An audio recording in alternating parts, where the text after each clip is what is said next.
masayahin, mabait, at matyaga. Ang future career ko po ay maging isang teacher!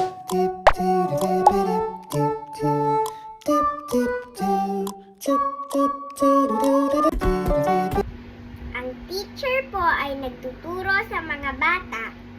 Sila po ang tumutulong upang matuto ang mga bata sa writing, reading, numbers, at good manners. Gusto ko pong maging teacher upang matulungan ko ang mga bata katulad ko.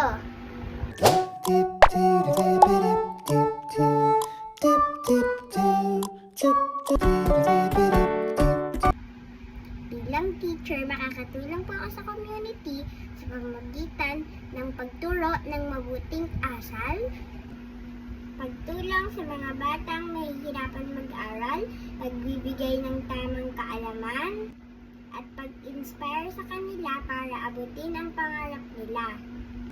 Ang pagiging teacher po ay kasama sa serbisyong pang-edukasyon dahil ito ay tumutulong sa pag-unlad ng komunidad.